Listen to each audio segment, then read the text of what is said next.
ജനുവരി 5-ാം തീയതി വൈകിട്ട് 6:30 കാനാടിക്കാവ് മൈതാനിയിൽ നടക്കുന്ന സാംസ്കാരിക സമ്മേളനത്തിൽ സാമൂഹ്യ സാംസ്കാരിക കലാരംഗത്തെ പ്രമുഖർ പങ്കെടുക്കുന്നു. താന്യം ഗ്രാമപഞ്ചായത്തിലെ കിഡ്നി ക്യാൻസർ ബാധിതരായ നിർധന രോഗികൾക്ക് പ്രതിമാസം നൽകുന്ന ഭക്ഷ്യക്കിറ്റ് വിതരണത്തിനായുള്ള കാനാടിക്കാവ് സാന്ത്വനം പദ്ധതി പ്രഖ്യാപനവും മറ്റ് ചാരിറ്റബിൾ സംഘടനകൾക്കുള്ള ധനസഹായ വിതരണവും ഇതോടനുബന്ധിച്ച് നടക്കുന്നു. കാനാടിക്കാവ് വിഷ്ണുമായ ക്ഷേത്ര സന്നിധിയിലേക്ക് ഏവരെയും സാദരം ക്ഷണിക്കുന്നു.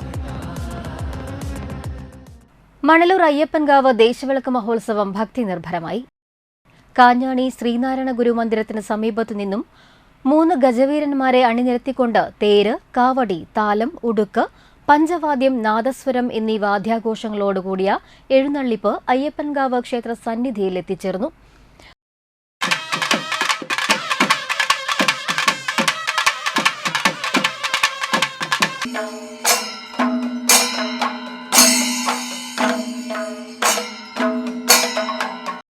തുടർന്ന് അന്നദാനവും നടത്തി. വൈകിട്ട് മണലൂർ സത്രം ശിവക്ഷേത്രത്തിൽ നിന്നും ചിന്തുപാട്ട്, കാവടി, പഞ്ചവാദ്യം എന്നിവയുടെ അകമ്പടിയിൽ പാലക്കൊമ്പ് എഴുന്നള്ളിപ്പും ഉണ്ടായിരുന്നു.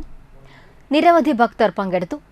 കമ്മിറ്റി ഭാരവാഹികളായ president Sudheer Pottekkat, secretary Santhosh, treasurer Ajeesh Soman, Sunil Kochath, joint secretary MT Thajan, Ranjith Thandamparambil, Adarsh, Gokuldas തുടങ്ങിയവർ നേതൃത്വം നൽകി.